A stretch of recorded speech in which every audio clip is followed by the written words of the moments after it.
बोला वकील साहेब, झालं का काम? आला का सुनबाईचा फोन? नाही मॅडम, त्यांचा फोन तर नव्हता आला. मीच त्यांना फोन केला मॅडम. हा, ते बरं केलं तुम्हीच त्यांना फोन केलात ते. आता फक्त आम्हाला एवढंच सांगा की सगळं काम झालंय म्हणून. नाही मॅडम, ऍक्च्युली अजून नाही झालं. काय? अजून झालं नाही? एवढा काय वेळ लागतोय हो? अहो, अशा कितीतरी नोटिसा तुम्ही आम्हाला तयार करून दिलेत की. मग आज एवढा काय वेळ लागतोय? हा, अर्ध्या पाऊण तासाचं काम होतं. तुम्ही अख्खा दिवस घालवला, अख्खी रात्र घालवणार आता, आणि एवढं करून अजून काम झालंच नाही म्हणताय? मॅडम, अक्षरा मॅडमनी खूप करेक्शन सांगितले आणि आता सुद्धा त्यांचा मेल आलाय आणि काही गोष्टी ऍड करायच्या आहेत आणि त्यासाठी तुमचं अप्रुव्हल हवं मॅडम.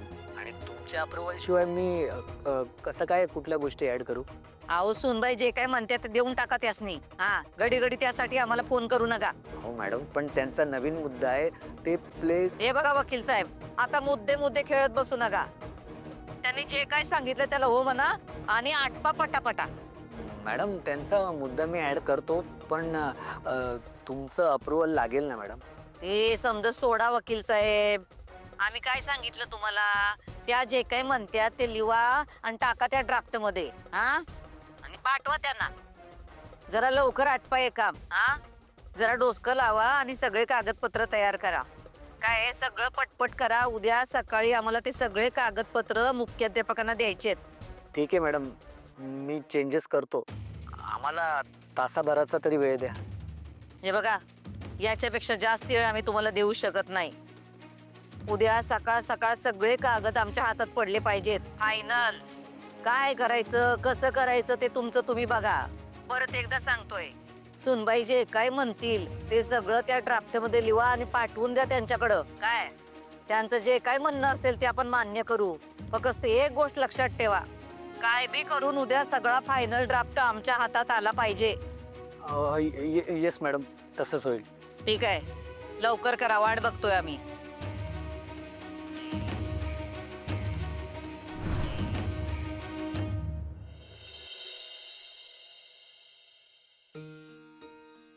मला असं वाटलंच नव्हतं की भुवनेश्वरी मॅडम खरंच लिहून देतील, पण शेवटी त्यांनी माझ्या मागण्या मान्य केल्याच.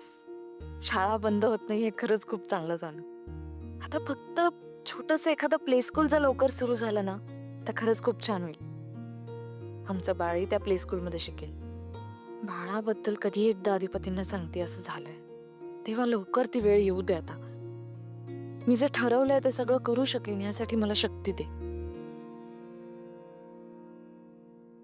अक्षरा, हा बाबा. मी ऐकलं ते खरं आहे का? काय?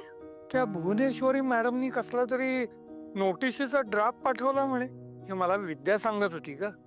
हो हो, मी भुवनेश्वरी मॅडमना सांगितलं होतं की तो ड्राफ्ट मला पाठवा, मी चेक करेन आणि मग शाळेत नोटीस जाईल. तोच ड्राफ्ट पाठवलाय त्यांनी. बरं, मग पुढे काय? काय नाही, मी त्या ड्राफ्ट बाबत माझा फीडबॅक दिला. आता त्यावर मॅडम सह्या करतील आणि मग शाळेमध्ये नोटीस जाईल. म्हणजे शाळा कायमस्वरूपी सेफ होईल बाबा. आता काही झालं तरी भुवनेश्वरी मॅडम शाळेवर कुठलीही कारवाई करू शकत नाही. ग तू शाळा सेफ केलीस हे उत्तमच केलंस. विद्यार्थ्यांचं नुकसान होणार नाही हे बघितलंस. पण तुला खरंच असं वाटतं का की त्या जे बोलतात ते करतील म्हणून? बाबा जर त्या नुसतं म्हटल्या असत्या ना तर मी विश्वास ठेवला नसता, कारण दिलेला शब्द त्या कधीही बदलू शकतात. पण मला बाबांनी सांगितलं होतं की त्यांच्याकडून लिखित स्वरूपात सगळं घे, म्हणजे आपण सेफ राहू. आणि अधिपतींनी तेच सांगितलं मला. त्यांनी सांगितलं होतं की घरी परत येण्याआधी तुझ्या सगळ्या मागण्या भुवनेश्वरी मॅडम समोर मांड आणि त्या मान्य झाल्या तरच पुढचा निर्णय घे. तर तशा मॅडमनी ऑलमोस्ट सगळ्या मागण्या पूर्ण तर केल्यात माझ्या. त्यांनी फक्त एका प्ले स्कूलची मागणी मान्य केली ना तर काय तर तू पुन्हा त्या घरात जाणार आहेस? तुला खरंच असं वाटतंय की त्या घरात परत जावं? माझं घर आहे ते. हो, अगं तू त्या घराला आपलंसं केलंयस, पण त्या घराने तुला नाही ना आपलंसं केलं अजून. असं नाहीये बाबा, खरंच लग्न झाल्यापासून भुवनेश्वरी मॅडम आणि माझ्यात वाद होतच होते. आमची मतं जुळत नव्हतीच, पण बाबा बाकी घरातल्या सगळ्यांनी मला सपोर्ट केलाय. आजी नाही भुवनेश्वरी मॅडमच्या काही गोष्टी पटायच्या नाही, पण तरीही त्यांनी मला नेहमी सपोर्ट केलाय बाबा. आणि बाबांचा तर काही प्रश्नच नाही, त्यांनी नेहमी मला साथ दिली. बाबा भुवनेश्वरी मॅडम सोडला ना तर घरातल्या कुणीच मला कधीच त्रास दिलेला नाही. आणि त्या अधिपतींनी तुला एवढा त्रास दिला त्याचं काय? बाबा असं काय करता, मी तुम्हाला सांगितलं ना, मी रागाच्या भरात ते घर सोडलं, माझ्या मर्जीने सोडलं. चूक माझी होती बाबा, अधिपतींची काहीच चूक नव्हती त्यामध्ये. आणि मी इकडे आल्यापासून कित्येक दिवस आमचं बोलणंच झालं नाही, त्यामुळे अर्थातच आमच्यात गैरसमज वाढले. यामध्ये त्यांची काय चूक आहे बाबा? आणि आणि ते सगळं जाऊ द्या. हे बघा, आता सगळं ठीक होणार आहे. मी तुम्हाला म्हटलं होतं ना, मला 10 दिवस द्या, या 10 दिवसात सगळं आपल्या मनासारखं होईल. आणि बघा ना बाबा, होतंय. आता भुवनेश्वरी मॅडमनी सगळ्या मागण्या मान्य केल्या आहेत. आता फक्त मॅडमनी ती नोटीस शाळेत द्यावी, मग बाबा आपला खूप मोठा प्रॉब्लेम सॉल्व्ह होतोय.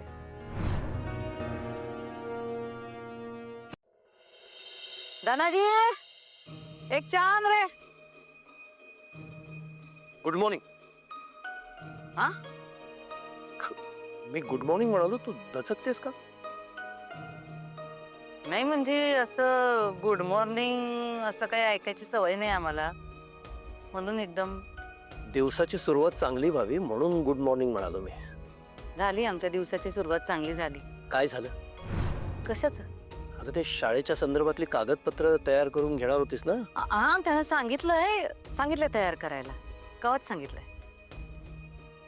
नाही पण मग अजून सहीसाठी कागदपत्र आली कशी नाहीत म्हणून तुला विचारलं मी. चारो सूर्यवंशी,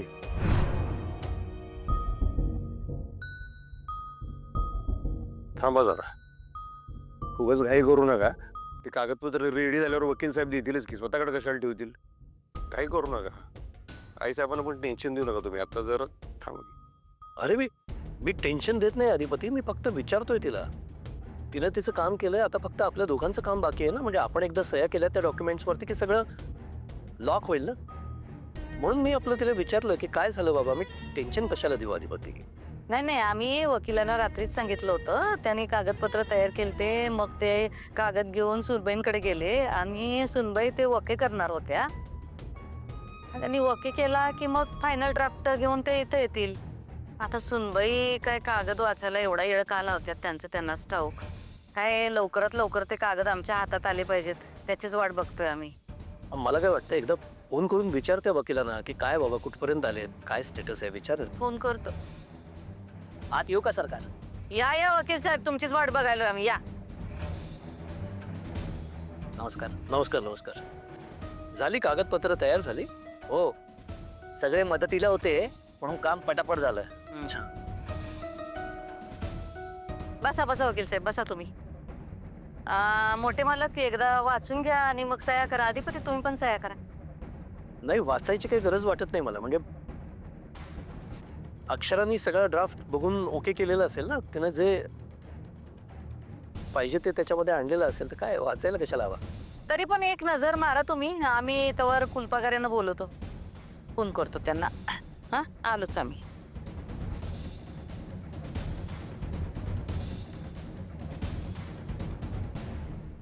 काय आता ती एवढा आग्रह करते तर वाचून बघतो. होय, वाचा की वाचा.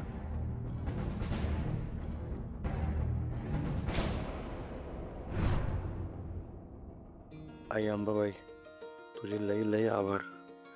वाटलं नव्हतं हे काम एवढ्या फास्ट होईल. आज नोटीस एकदा का फुलपाखरे सरांच्या हातात गेली की शाळा खऱ्या अर्थानं सेफ होईल. मास्तरीन बाई, शेवटी करून दाखवलं तुम्ही. आम्हाला हेच आवडतंय तुमचं. तुम्ही फक्त बोलत नाही, करून दाखवता. भुवनेश्वरी मॅडम, आता काय झालं काय? हा मॅडम, बोला ना. काय फुलपगारे, फोन उचलायला किती वेळ लावताय तुम्ही? नाही, सॉरी मॅडम, काय झालं की जरा महत्वाच्या कामामध्ये होतो. हा, ते काम मी मग ठेवा बाजूला आणि या लवकर घरला. काय झालंय का मॅडम? म्हणजे माझं काय चुकलंय का? नाही फुलपगारे, तुमचं काय बी चुकलेलं नाही. आम्ही शाळेच्या बाबतीत चुकीचा निर्णय घेतला होता, तो मागे घेतोय. आणि आमच्या सुनबाईने सगळं लिहून पाहिजे होतं, ते आम्ही सगळं लिहून ठेवलंय. कागदपत्र तयार केले आहेत, तर ते कागदपत्र घ्यायला तुम्ही इथं या. मॅडम, मी म्हणजे आणि कोण? मुख्याध्यापक खायचा नव्हतं तुम्ही? या लवकर, ते कागदपत्र नेऊन आमच्या सुनबाईंना दाखवा. हा, ठीक आहे मॅडम, येतो मी, येतो. हा.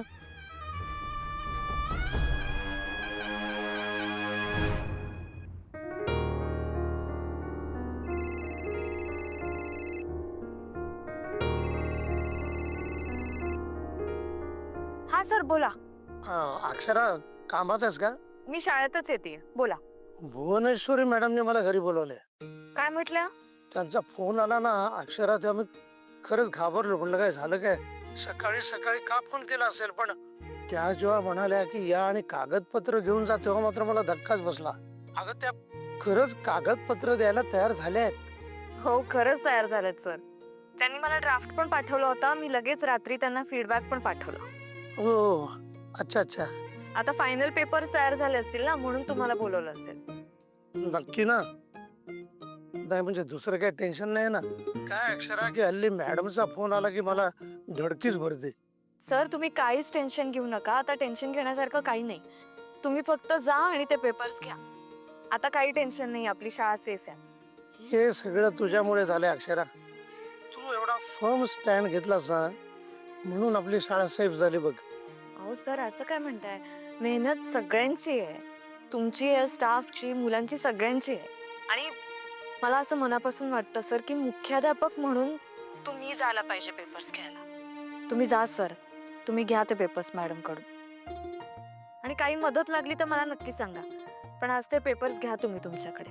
ठीक आहे अक्षरा, मी जातो आणि काय तिकडे होतंय ते तुला लगेच कळवतो मी. हा हो हो, बाय.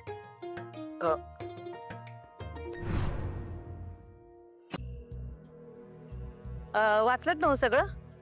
हा वाचलं बरोबर आहे ना? आहे, चांगलं आहे सगळं. अक्षराने सगळं ओके केलंय. हा. आणि मी सुद्धा वाचून बघितलं तर व्यवस्थित आहेत सगळे मुद्दे आणि तिनं व्यवस्थित सगळं ऍड करून घेतलं यात. मग तुम्हाला ओके असेल तर सही करून टाके आपण. उगा येळ घालवायला नको आपण. काय वाटतं तुम्हाला अधिपती? तुम्ही म्हणाल तसं करू आम्ही. वकील साहेब कुठे कुठे करायच्यात सह्या जरा दाखवा की.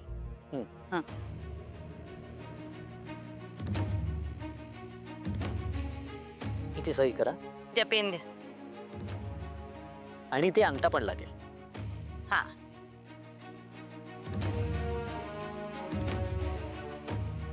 इथं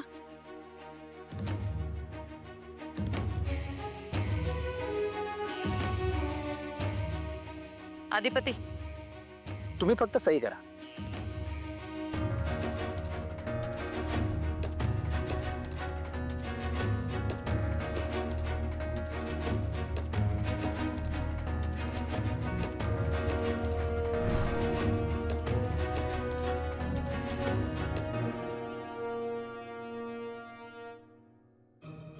पेपर्स पूर्ण रेडी झालेले आहेत. तुम्ही आता ते देऊ शकता मॅडम. थँक्यू वकील साहेब, तुम्ही रात्रभर जागून हे सगळे कागद तयार केलेत. लई लई थँक्यू. मॅडम प्लीज आभार मानू नका. अहो आमचं कामच आहे. आम्ही आमचं कामच केलंय. आणि ते येळेत केलं हे लई चांगलं झालंय. हो नाही, खरंच मनापासून थँक्यू. दरवेळेस तुमचं काम एकदम फास्टमध्ये असतं, यावेळी पण चांगलं गेलं. तुम्ही एकदम पडदिशी करून टाकलं. अजून काही मदत लागली तर मॅडम कळवा. आता मी निघतो. ठीक आहे, या. आम्ही फोन करतो तुम्हाला. ठीक आहे मॅडम. हे कागदोपत्री सगळं झालं हे चांगलं झालं. तर सुनबाईंची इच्छा होती म्हणल्यावर आम्ही कशी डावलणार? हा, आता ही फाईल फुलपगारांच्या हातात दिली की झालं, आमचं काम झालं.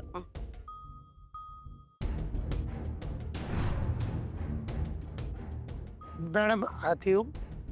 या या फुलपगारे या. आणि तुमचीच वाट बघायलोय. या. बसा की सर. फुलपगारे, सगळ्या स्टाफ समोर काल मी तुम्हाला शब्द दिलता की आम्ही शाळेबद्दलचा निर्णय आता मागं घेतोय. हा, यापुढे शाळेच्या बाबतीत आम्ही कोणतीच ऍक्शन घेणार नाही. हा फुलपगारे, सगळ्या तुमच्या शिक्षकांचे पगार येळेत होतील हे सगळं लिहून दिलेलं आहे. हा, आणि अधिपती, इथून पुढं शाळेच्या बाबतीत जे काही निर्णय असतील ते तुम्ही घ्यायचे. हा,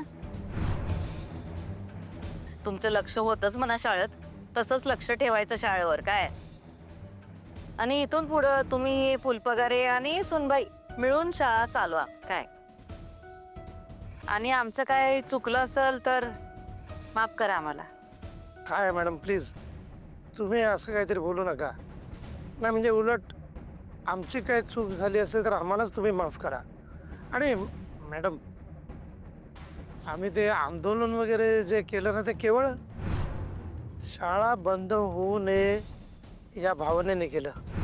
बाकी काय नाही. म्हणजे तुम्हाला त्रास देण्याचा खरंच काही हेतू नव्हता. नाही म्हणजे आत्ताही मी सगळ्या स्टाफच्या वतीनं माफी मागतो तुमची. म्हणजे तुम्हाला काही त्रास झाला असेल तर. नाही हो, काही त्रास झालेला नाही आम्हाला. आता जे काही झालंय ते सगळं विसरून जावा. आणि इथून पुढं शाळा कशी चालवायची, काय करायचं ते तुम्हीच बघा. काय आमच्याकडून तुम्हाला कोणताच त्रास होणार नाही. आम्ही तुम्हाला शब्द देतोय अधिपती आणि मोठ्या मालकांसमोर. नाही मी लक्ष घालतोयच, पण तरी काय कमी जास्त वाटलं तर तुम्ही सांगा जाऊ आहे साहेब. आणि भुवनेश्वरी, तू हे सगळं लिहून दिलंस, मुळात शाळा बंद करायचा तुझा निर्णय तू मागे घेतलास, हे थँक्यू त्यासाठी.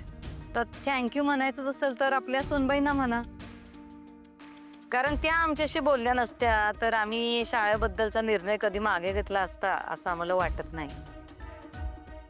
आमचं काम करून झालेलं आहे. आता त्यांनी त्यांचं काम करावं, बास. बाकी आमची काय अपेक्षा नाही. फुलपगरे, आता ते कागद घेऊन जावा शाळेत, दाखवा सुनबाईंना. म्हणजे कसं त्यांची पण खात्री पटल, नाही का?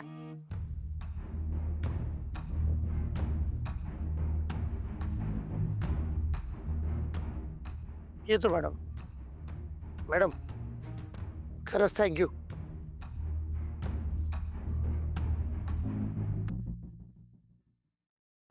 हे मला वाटलं नव्हतं भुवनेश्वरी, तू तुझा निर्णय बदलशील. पण तू हे जे केलेस ना, हे खूप चांगलं केलंस तू.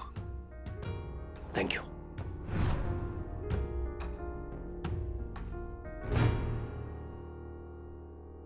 आहे साहेब, खरंच तुम्ही लय भारी निर्णय घेतला बरं का. पण या शाळेच्या बाबतीत तुम्हाला समजून सांगताना जर माझ्याकडनं काय कमी जास्त एखादा शब्द गेला असेल तर राग मानून घेऊ नका.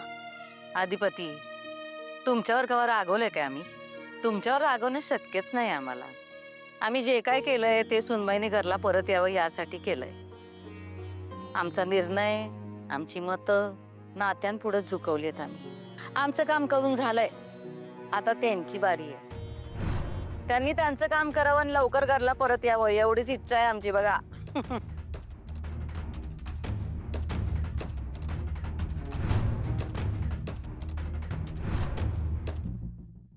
नाही नाही अक्षरा, तुला खरं सांगतो, माझा तर विश्वासच बसत नाहीये की भुवनेश्वरी मॅडमनी हे सगळं लिहून दिलं.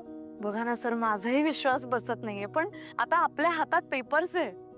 फायनली लिहून दिलं त्यांनी. तुझ्यामुळे तुझ्यामुळे लिहून दिलेलं आहे.